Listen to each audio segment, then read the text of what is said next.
Welcome back to the Surf Mastery podcast. Today's guest is Candice Land.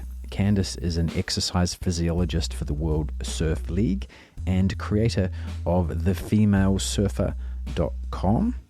And thefemalesurfer.com has surf conditioning programs specializing in the female athlete and the recreational surfer. You can also work one-on-one with Candice through that website as well.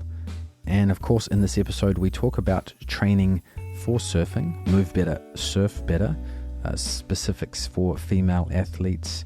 We talk about fear, a bit of neurology in there, vestibular and vision training, recommendations for female athletes, plus loads more.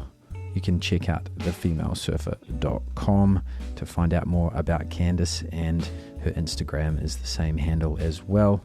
The sponsor for today's episode is Flat Rock Wetsuits. I am loving my 2-3. It is hands down the most comfortable wetsuit I've ever owned.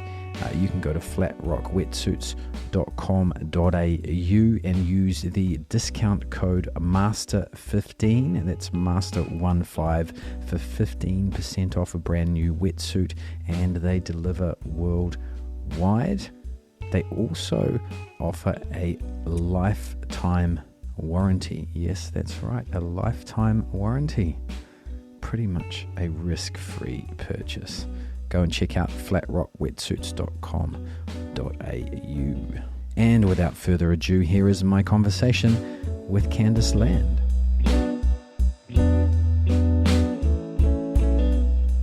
By way of intro, could you tell us a little bit of your background and what you're currently doing? So I'll flip it around and start with the end first. Yeah. I'm currently managing Female Surfer, which is something I created to ensure that female athletes and female surfers have the toolkit that they need to perform at their best. So that's currently what I'm doing. But I've been in the world of human performance for about 20 years now. So I've been in exercise, which seems crazy, actually. It seems like I only just graduated from uni yesterday. But yeah, I've been an exercise physiologist now for nearly 20 years. So delving into the world of human performance and how we can make that better. Oh, wow. So did you dive straight into that world as soon as you left school? Fun fact, I actually was initially enrolled in sports psychology. I was always an athlete at school, so I always had that kind of interest. I don't understand how we're supposed to even know what we want to do when we finish high school. For some reason, I didn't get into sports psychology, but I'm so grateful that I didn't. I ended up getting into sport and exercise science with a good friend of mine. She went on to physiotherapy and I stayed on as an exercise physiologist. And I'm one of those lucky people that this is my passion and this is what I love. So from the get-go, this is what I've been, I guess, I feel pulled to do. So I've just stayed an exercise physiologist that whole time. Yeah, awesome. And when did surfing come into the picture? Late. I played a lot of sports growing up, but living in the tropics, obviously we've got the Great Barrier Reef, so I wasn't exposed to surfing until I lived in Ireland when I was about 25. So that's when I got exposed to the surfing, because when the weather was, I said to myself, when the weather is good, I don't want to be in a capital city. I want to be out enjoying this beautiful country. And I ended up in a small fishing village in County Kerry and was just like, wow. Firstly, the beaches are stunning. And secondly, I wanted to do something really random. So I was like, I'd love to just learn how to surf over here. And then I ended up living with the lads that ran the surf school. So I just got to tag along with them. It's so good. So at 25, that's not very late.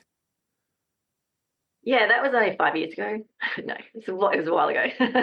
Longer than I would like to mention. What was your main sport before surfing came into play? Oh, before I went traveling overseas, I was big into martial arts that actually represented Australia in Taekwondo. So that was my passion. But prior to that, I was competing in rowing and mountain bike riding, played touch footy, netball, you name it, I did it. Yeah. So I'm a bit of an all-rounder when it comes to sport. Do you think your high-level athletic background helped you to learn surfing faster than others? No. I think surfing is really unique as a sport. Yeah, in some ways, yes. I think martial arts, I still train to this day, and it really helps my surfing. It really helps with focus and being able to stay calm in the water as well.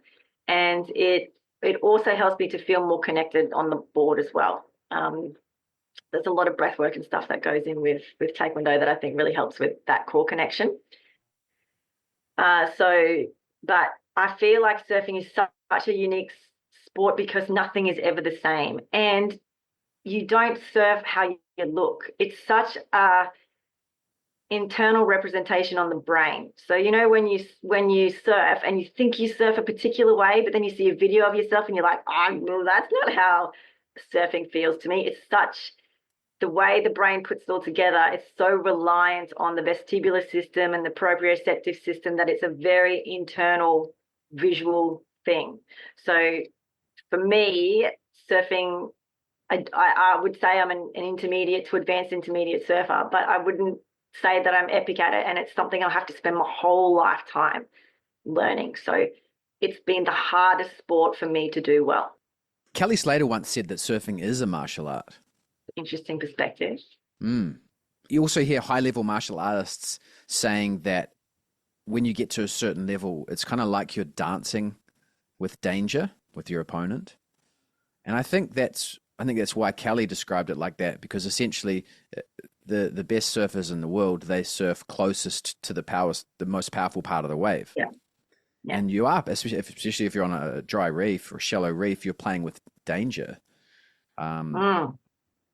But that's where you want to surf. It's close to the most powerful part. So I see a lot of similarities in that way with martial arts. And, of course, you're using the wave's energy for your own advantage. And a good martial artist will use the opponent's energy. So I see a lot of similarities there. Do you? Yeah, you're kind of collecting and transferring of energy. The power is generated from the environment around you or what's being thrown at you. Very much so. Yeah. Yeah. It definitely helps with that connectivity. Yeah. Say more about that, like, because you said that your martial arts was the one thing that had helped you with surfing. Did you? And then you mentioned, when you see yourself surfing, your internal representation of how it felt doesn't line up with how it looked. Did you do video analysis in the martial arts world as well? And was that a similar thing? No. Interestingly, my martial arts felt like the way that it looked. I don't know if it's because it's in a more closed environment. The floor surface is always the same. You kind of can orientate yourself better in space because the world around you isn't shifting. The horizon is not shifting. You're not on a moving surface. And so I don't know whether that enabled me to have a more realistic representation of where my body was in space. But yeah, surfing is the thing. So when I did the martial arts, I knew when I was executing a move. And also, it's so easy to repeat it in the same environment. It's such a martial arts is such a repetitive thing. So you get to really, in the same environment, really hone in and focus your technique so you get used to the sensation and feeling that it is. Whereas unless you're like a surf athlete that gets to experience or surf very consistent waves 15 to 20 hours a week, you kind of don't get that opportunity for repetition. So I don't know whether those things kind of play into it, where it enabled me to have more movement accuracy. So it felt like the way that it looked. I'm not sure. Yeah. Yeah. I think that's got a lot to do with it for sure. Because, you spend 2 hours surfing and maybe if you're lucky, 2 minutes of that is actually surfing a wave. Yeah. Time on the wave. That's right. Yeah. Yeah. And it's also, I think I've had a lot of footage of me taken through coaching sessions and stuff. And I think anyone who's seen themselves surf will relate to the fact that it looks completely different to how it felt. And even the pros was talking about, I remember Matt Griggs mentioning that Mick Fanning often found that, and Taylor Knox as well. And they said they often found that sometimes the footage they watched that looked the most extreme, like had the most spray and looked like they were doing the biggest turn, was the wave that actually felt the smoothest, Yes. not necessarily the most sort of stop-start where you think there might be more spray. Yeah. Yes. That doesn't surprise me one bit when you understand biomechanics and human movement and the design of the human body and how we're designed for variability in movement and we're designed for efficiency in movement. That's what the human body is designed for. So when you hear comments like that, that makes perfect sense to me. Do you think that part of the reason that we sort of, that mismatch in internal and visual representation, do you think that's part of fear? We sort of crouch down and we feel safer when we're surfing. We end up in a bit of a poo stance. This is really interesting because this is bringing up a conversation that I had with one of the surf coaches from Surfing Australia very recently. And we were talking about these sorts of things. Like we were talking about it in the context of stability and core stability and how underestimated it is in surf training and surf conditioning and what is the actual purpose of surf conditioning and what should it be involving and all those sorts of things. And movement is a communication mode in the body, right? So movement tells the brain lots of different things, but it works the other way around as well. So that your cognitive processes can very much influence your movement. So for example, for me, I know when I feel uncertain, unstable, I'm in a new environment, the wave feels a little bit different. I'm on a board that's a little bit funky. I don't think I've got the right board for the conditions. My surfing style, I'll compress far more because there is a lack of trust through the nervous system based on those parameters. So I do think that fear can definitely, it has to be able to have that sort of influence because it's like this cyclical communication because the brain is always trying to figure out what is the best movement option. The main priority of the brain is to keep you safe. So in that time, if you're feeling fearful, there will be a biomechanical and physiological adaptation to that because it's its number one priority. Mm. And that's happening whether you're aware of the fear or not. Exactly. Yeah. It's a very perceptual thing, and surfing is very much a sensory-based sport. You don't have a lot of time to think on a wave, and the brain is picking up a lot of information, and we manage surfing a lot through proprioception and the vestibular system. So less with the visual system and more with those two elements of nervous system control. So yeah, it's so cool how unique it is as a sport. So what were the discussion you were having with this person you mentioned at the start of that bit? Any conclusions or? Yeah, we're both big believers in creating a more efficient athlete. I'm a big believer in the fact that we have more available to us than we realize. If we just look at that from a movement perspective, whether it's due to emotions or maybe like a framework issue, like your skeletal alignment or something along those lines, there's factors that can play into how efficient we are as athletes. And I'm generalizing by saying we, but I'm concerned that as a culture now we're so motivated to just kind of go hardcore and to go straight into strength and conditioning and to look at strength and to look at load and to look at high performance training and to do all those sort of things without understanding or realizing what we've already got available to us. And when you look at the best surfers, or if I'm at a contest and I see a surfer that's completely on fire, it comes down to how efficient they are with movement, because movement efficiency allows them to collect energy, to transfer it into something else, and to turn it into power. So it's the timing on the wave, it's the smoothness and the way that they can draw down into their turns to collect energy and then turn that into something else and explode out their fins, whatever it might be. So we're both big believers in that side of things. Yes, go to load. Yes, do all those things. Absolutely. We have to have, strong athletes, but it's part of the spectrum of training so that you're not missing out on everything that you've got available to you over here. That's our approach. Yeah, I totally agree. And I'll give you a short story that kind of, I think, exemplifies that. I was working with a very high level athlete a few years ago, rugby athlete. And at the time, I'd just done 3 DNS courses and I was heavily into DNS stuff. Yeah. And the first time I had him in the gym, I just wanted to watch and see what he could do, what he was doing already. And he was deadlifting about 120 kilos. And then all we did was some DNS-based tweaks to the way that he was holding himself. And it's because he was such a high-level athlete, he just, like, he picked it up straight away. He's like, all of a sudden could organize his body in a new way. And then I was like, okay, well, let's try deadlift with those positions in mind. And then he literally went from 120 kilos up to 160. And I was like, okay, we've got to stop now because, like, you've never lifted that much. He's saying it's easy, but no, we got to stop.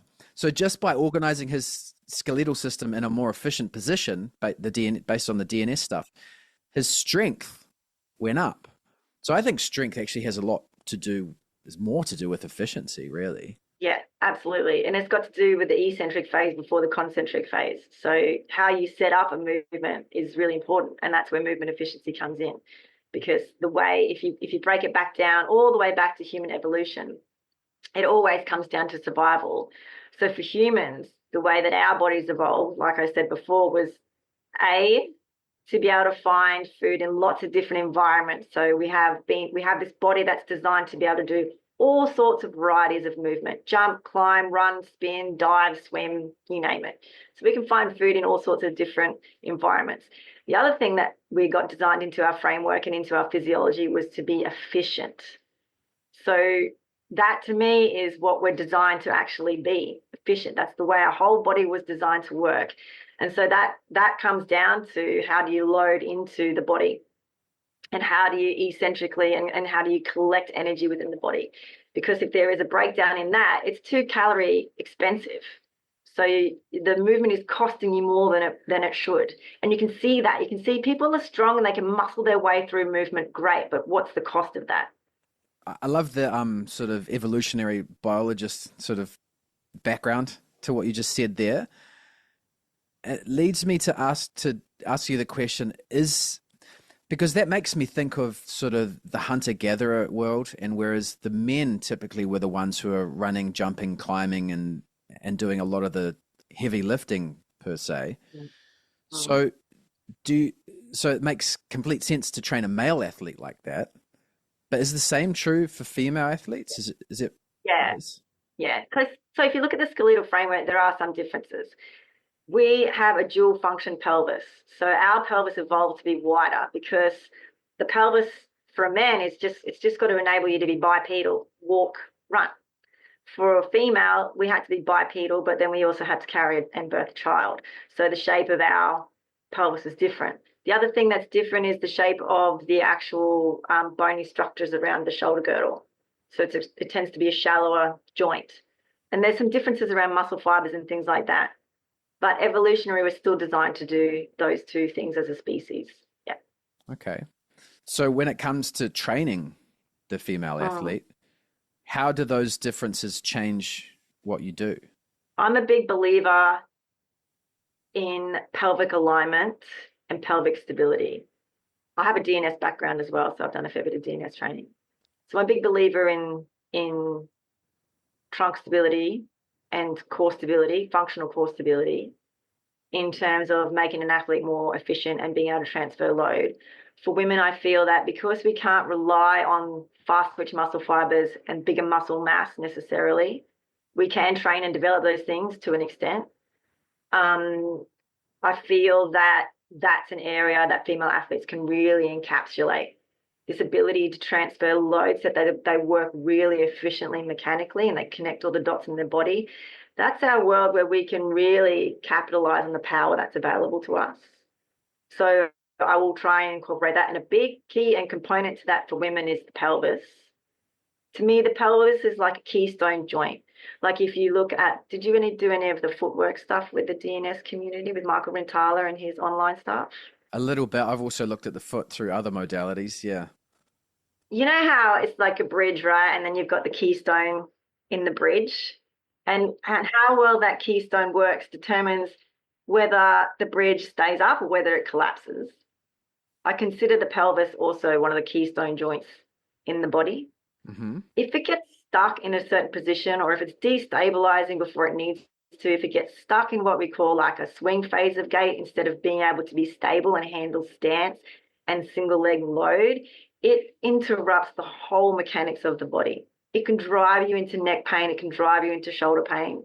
And so for women where we have this wider pelvis and we have this Q angle where the knees come in a little bit, that to me is an area that we really need to focus on with female athletes as a potential powerhouse and in reducing lower limb injuries. So I will look into that as well.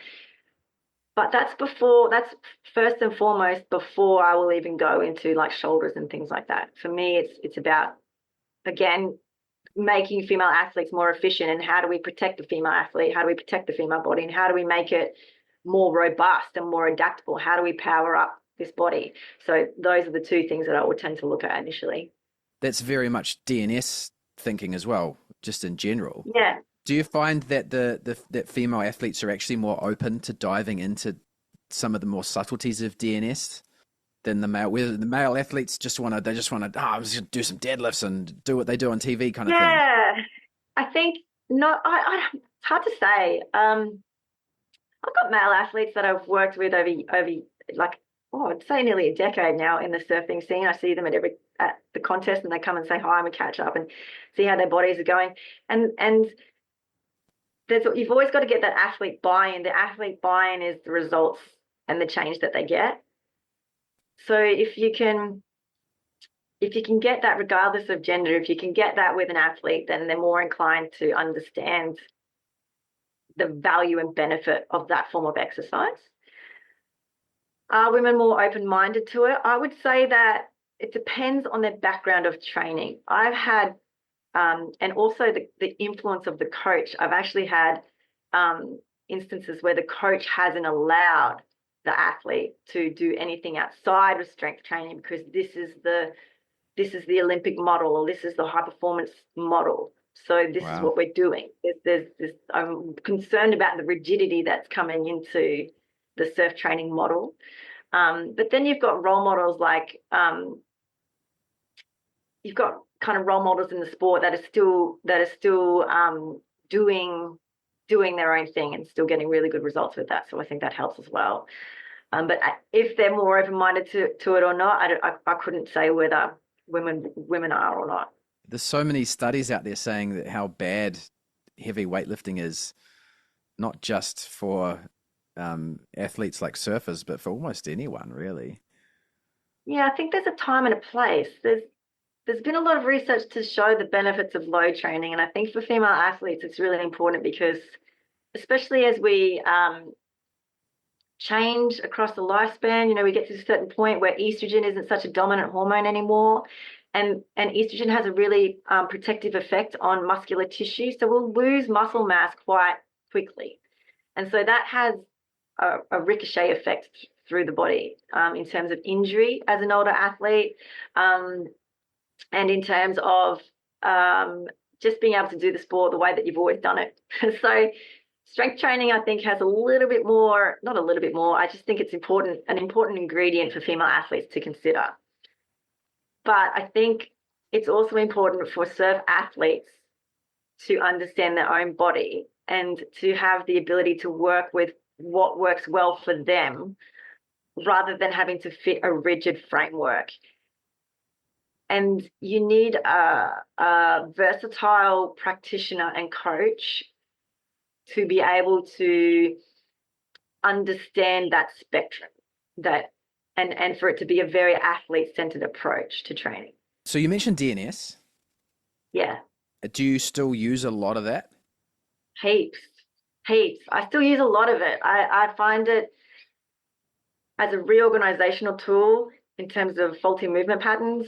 Yes. It was embedded so early into our central nervous system from a developmental perspective. You couldn't learn a movement pattern until you stabilized in a particular way. So the body had to get stabilization first before it could develop the next motor pattern, as you know. So if we can draw back to that organization, you still see the body able to let go and come back to improved motor patterns. So I find it really good at unlocking things. So even and creating change in a very short amount of time. So when I'm working at events, I'll use that as a modality. I use quite a lot of different modalities, but I will still use DNS principles. Yeah. Yeah. So what are some of the other courses that you've done over the years, and in particular, which ones had the biggest influence on what you do now? I am absolutely fascinated by the nervous system. I first became exposed to the nervous system when I was doing my postgrad in occupational therapy, of all things. And they delve heavily into the nervous system from a developmental perspective, dealing with pediatric health, but then also dealing with things like stroke recovery. And that, to me, I couldn't understand why. That was a game changer for me. It totally changed the way that I saw movement. The muscles are the end point of the story. So it changed the way that I assess, and it changed the way that I prescribe movement. So I've been interested in that. And then through pediatrics, I've also been interested in the developmental stages of movement and how that all kind of gets integrated and where it can go wrong. And as adults, what can we kind of pull back to? So those two things. But I've done additional training around like integrated neurology stuff. I'm fascinated with the vestibular system, so I'm diving into that a bit right now. But then I also don't want to pull too far away from strength and conditioning side of things as well. So because I have to span the spectrum of injury prevention and injury recovery into managing complex injuries and complex movement patterns, into all the way into high performance training. And that's just in the realm of musculoskeletal. That's not even including everything else that I can need to influence from a physiological perspective. So if we just look at that. So I want to make sure that I fill that spectrum. So some of my training has also included things like kettlebell training courses and additional strength training courses, just to know that I can still communicate with that audience and I can still bridge that, and then I bring it all. So I'll manipulate some of these exercises. I say to people, right, you're at the point now where we're going to go to the gym. I'm going to give you your strength training program, but it's going to be your nerdy strength training program, okay? So that I can bring in some of those postural elements and some of the DNS stuff and some of the pelvic restoration stuff into your strength-based training. So I've done heaps. I'm trying to remember the specific names of courses, but I can't. Yeah, no, I like that approach, and I agree. I didn't mean to sound anti-strength training before. It's just I think you see a lot of athletes just overdo the deadlift, the bench press, and the squat, and you can see that, and then they just end up getting big without necessarily getting functionally strong. I think I can understand and see how that holds athletes together in bigger, more powerful surf where they have to be working against some pretty big external forces. But I do also think that we don't operate, that we're not, I think sometimes of load as sound. So that when we're under load from a nervous system perspective, if we think about it in terms of sound, it's very high volume, very noisy. So you're under this load, you've got weight on your body, your brain knows where everything is in space. It's like the volume is being turned up and it's a noisy, loud environment. If you think about how often we're in that context in surfing, when is that? When are we getting the most input and the most noise into our body from a movement perspective? I would say in heavy surf, a wipeout. Yeah. If we're dealing with a wave that wants to compress us and we have to kind of resist against that, if it's a lot of water moving and we really have to load into that bottom turn to really be able to manage that power and control that power, it would be when we go to execute a turn where the timing is, or if we need to, again, load back into a bottom turn to collect energy. But then what's happening in between that movement? Nothing Unless it's on a much. big, heavy, powerful moving wave, the volume turns down. Yeah.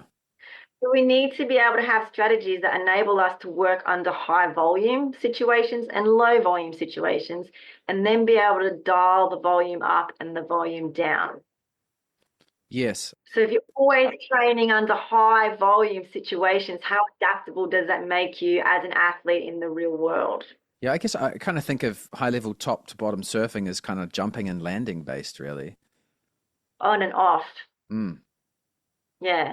Yeah. But there's a nice little smoothness. It's just the volume. Yeah. It's like same thing with walking. Do you know walking is meant to be so efficient that it costs you very little energy. But we're not doing that. We're not doing that under load, are we? But if the faulty movement patterns I see just in walking, and that bipedal gait, that opposite arm to opposite leg situation is prevalent in so many other activities that we do in the real world. And I think you can squat this and you can bench press this. That's awesome, but you can't. Like, we've got to get this. Like, you're not stable on a single leg. So we kind of need to look at this as well. Yeah. Yeah. And you mentioned the neurological side of things a lot there as well. And I certainly, the type of training that I've done personally that affected my surfing the most was when I was doing a lot of DNS. I was learning it and working with clients, as well as seeing someone one-on-one at least once a week. And I was doing a lot of vestibular and ocular training at the same time. And Yeah. I actually got to the point where I was able to go. I went to Fiji on a surf trip, and I was really nervous because I get seasick in a bath. But I think because I've been doing so much vestibular and vision training, I just didn't get seasick. That's awesome. Mm, Got to keep that up because that deteriorates as we age. yes. And for women that change, that fluctuates in a single cycle. So women will have changes in their vestibular capacities within a single cycle. So all of those things kind of come into play. So then knowing that, then does that shift and change how you would develop your own training program? I would think so. You'd want to be cycling in time with the moon, per se. Yeah, that's right. Yeah. But also knowing how the DNS work that you did and the vestibular ocular work that you did, how that enhanced your performance. Would you be more inclined to go to the gym and focus on strength, or would you be more inclined to do that training that you did prior to Fiji? I'd do a mixture of both, Yeah. definitely. I think that makes it fun. I think if you can work across the whole spectrum, it makes training a journey, not just a routine. Definitely. I mean, I challenge anyone out there to stand on one leg with your eyes closed. It's not as easy as you think. I was doing it this morning. I was like, oh, Candice, okay, we need to do some work on this. Yeah, it's hard. And then try and do it with your eyes closed and your head moving. Oh. And it's interesting because I've had the pleasure of working with some high level athletes, and that's a test I'd always do. And some of the best athletes, they're just like, oh yeah, they'll just stand on one leg and with their eyes closed and just do it, even though they've never trained to do it. They're just naturally gifted. They've been gifted with a great vestibular system through their genetics or their background or whatever. Yeah, and I think if you took a surfer and you did it on a flat surface, they would manage differently on an uneven surface. Surfers are always on a surface that's moving. Don't you think that the vestibular system would be pretty quick to learn that though? Like if it's adaptable, yeah, if it's adaptable, and there's things that kind of play into that, yeah. I think it also, like someone who's got an incredible vestibular system. I mean, you look at a surfer going through a barrel section with lots of chandeliers where the vision's gone, and they just come through. Doesn't seem to bother them. And the aerials and knowing where they are in space to be able to land that exactly where they need to be landing that to then go into another turn straight away. I love seeing that. Yeah. Are you doing much sort of isolated vestibular work with any athletes? Yes and no. want to upskill in that area before I do a whole heap of work in that area, because I do think it's high risk. So I tend to baseline set it up through the higher cervical area and then do some eye tracking training, and then also eyes closed, eyes open, that sort of thing. Yeah, but I don't push it too much. I think it's a really unique skill set. There's also ways to sort of, you don't necessarily have to isolate it. You can add in fun little stuff so they don't even realize they're doing it, sort of thing. True. Very true. Like yeah. strobe glasses are a great way to do that, or get them to, blink slowly, or Yes. jump into, I don't know if you've discovered Z Health yet, but they've got heaps of cool stuff on that website. You're giving me so many cool things today. So that's Dr. Cobb. He's a chiropractor and neurologist guy who, oh man, years ago, he's decided to start training personal trainers in neurology, and in particular, the vestibular and ocular system. So he's got a lot of he starts base level. So it's heaps of free videos on his website as well. And he's got a course on vestibular training and vision training as well. Yeah, awesome. Yeah, we've got to be across it a bit in terms of the WSL and the concussion side of things, and yes. So it's good that it's developing as a treatment modality. Yeah, definitely. Yeah. And for prevention as well. Like, I know if you're concussed without seeing it coming, especially, your concussion is worse, but it also actually narrows your peripheral vision post-concussion, which makes you more susceptible to another concussion because your center vision, you lose part of your peripheral vision. So training your peripheral vision to rehab your peripheral vision and even improve it can help as well. They talk about that on Z Health a lot as well. A friend of mine who did the Z Health stuff, he's now into cognitive training as well. So awesome. It's really interesting, man. You should have a look at his website too, Soma NPT. He's got an app that's got all like things like Stroop tests and visual reaction, audio reaction, yes, no, go, no go sort of drills on that app. Really fascinating stuff. He's working with some of the football teams in Europe and the Formula One drivers in Europe with all that sort of stuff.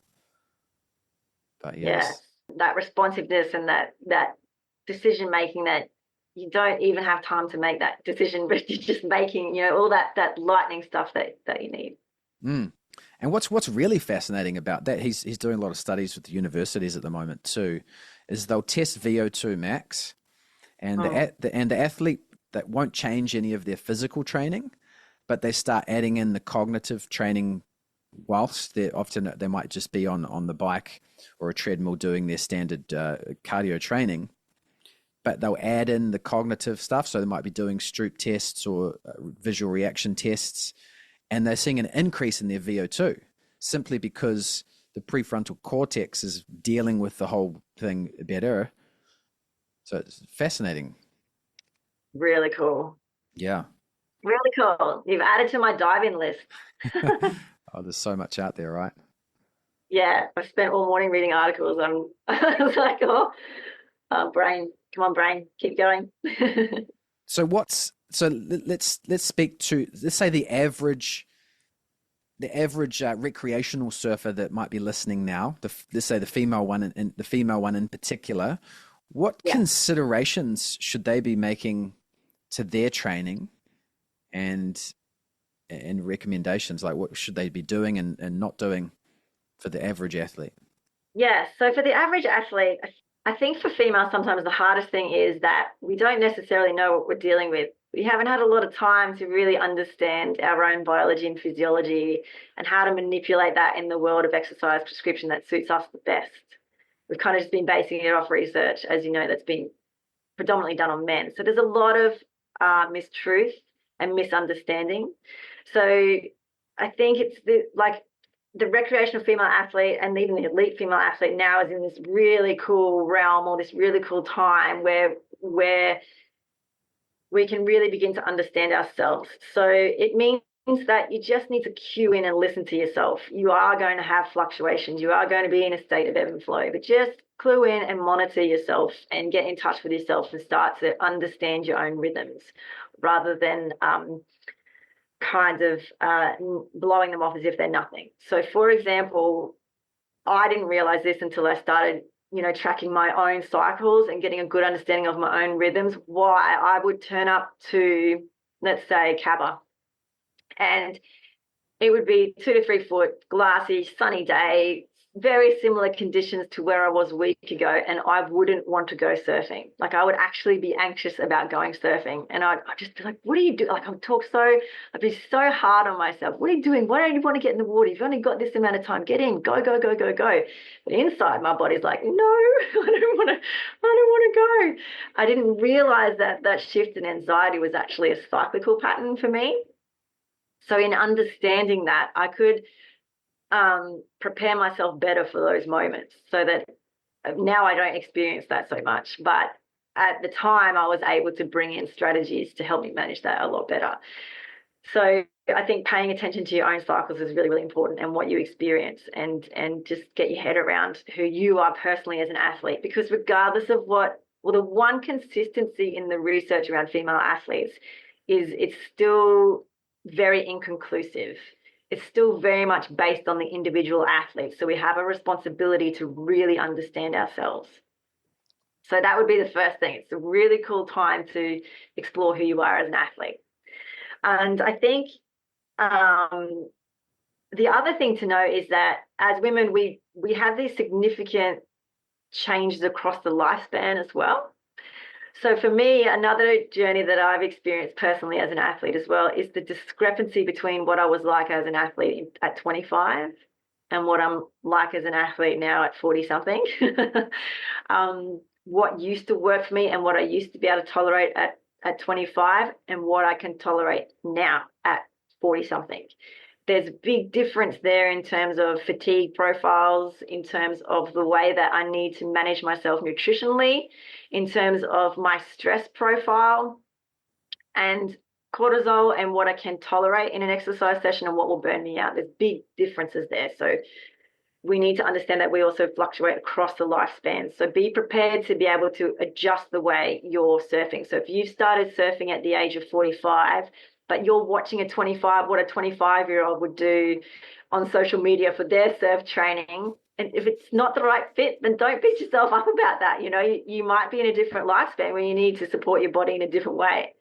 So to understand that, and another thing is to, if I was going to pull this back and go, this is the number one question that I get asked from the female surfer community. The number one question is, where do I start? How do I get started? This is recreational athletes from the age of 20 through to 55. And so that's the number one question. So I developed from that two things. One was a female surfer screening protocol, which is designed around the female biology and physiology and how our bodies work, and matching that against the demands of that particular athlete's type of surfing, so that they can figure out from that assessment screening, okay, I need to work on my balance, or I need to work on my fitness, or whatever it might be. It's the way for them to really hone in as an individual. And the second thing I did was develop the pillar system. So the pillar system is based off screening hundreds of female surf athletes from beginner level to CT level, and understanding from injury data and the injury information that we get from a competitive perspective, and understanding the challenges that female athletes experience with progressing their surfing. And if I had to pick the top three things, what would they be? And out of those top three things, what would be the most important? So the numero uno is core stability. So if you're going to start somewhere and you had no idea where to start, pull it all back, come back to core stability. It's a really important injury prevention capacity for female athletes, particularly when it comes to lower limb injuries. It's really important for powering up our surfing and being able to transfer load and to manage the demands of surfing, even though we might have a smaller shoulder muscle mass size. So I will always start with a female athlete if they only have if they have limited time and they only have the mental capacity to deal with one thing, that would be where I would start. Okay. Does that help? Definitely. So it sounds like you alluded to some programs that you have on your website. Oh, I do. I have programs. They're actually, I always rehash them and redo them. So they're actually all about to be updated. But I have the pillar-based system on the website, and the surface screening is also on the website. And then we've been doing some really fun squad training, which is orientated around preparation for surf trips. And that in itself now is going to be designed into another program, because that's actually been running really well. Okay. Yeah. What's the pillar program? So the pillar program, there's 3 short courses that you can do. So each course is designed to last for 4 weeks. You start with core stability, then you go into upper body development, and then you've got lower body development. The lower body development is really about helping female athletes power up their lower limbs for force and speed generation. And so we'd be looking at things like we were talking about early on in the podcast around eccentrically loading. How do we collect energy? Where do we need to be stable to do this? With the upper body stuff, it's around, being able to improve our paddling capacity, popping up, all that sort of stuff, and duck diving, and the challenges of making sure that you have the strength to get to be taking off in the most critical part of that wave, and also getting yourself out of trouble. So that's the upper body course. And the first one is the most important pillar, which is the core stability. So that was set up to, again, if so that if you were going to cover the foundations, you would actually be doing it with those 3 courses, and in that order of importance. Yeah. Yep. How do you describe core stability? Oh, yeah. I have an educational component about this in the course, and it's the female surfer approach to core stability. For me, it's very much orientated. I won't go into too much detail, but it's very much orientated around the axial skeleton, because that is the axis for movement. So that's what core is to me. It's from head to pubic bone. It includes the scapula, it includes the shoulder blades, it includes the pelvis, it includes the organization and the alignment of the spine, it includes the jaw, all those sorts of things. Okay, so we're talking not just sit-ups and planks. No. And I know I'm not a big believer again in bracing when it comes to core stability. Bracing is a strategy that the body uses, again, under heavier load. But if you're doing things like planks, then that's not necessarily making you adaptable in your core. Core is designed to enable you to stay upright and stable in space, and it's designed to help you transfer load, and it's there for movement efficiency, basically. Yeah. Okay. It makes you more robust and more powerful athlete, but when it's dysfunctional, as you know when it's not working for somebody, you can see it in their movement. Yeah. And what's the name of your website? thefemalesurfer.com. Perfect. I will put links to that in the show notes. Legend. And you're on Instagram as well. Remind me of your handle. At The Female Surfer. Too easy. Again, I'll put links to that in the show notes. We could talk for hours, but it's just coming up to the top of the hour. I love it. So we'll leave it there for today. Hour. Yeah, well, yeah, almost. Wow. Cool. We'll have to get you on again, yeah. Yeah, I'd love to be on. Cool. Well, thank you so much, Candice. Thank you.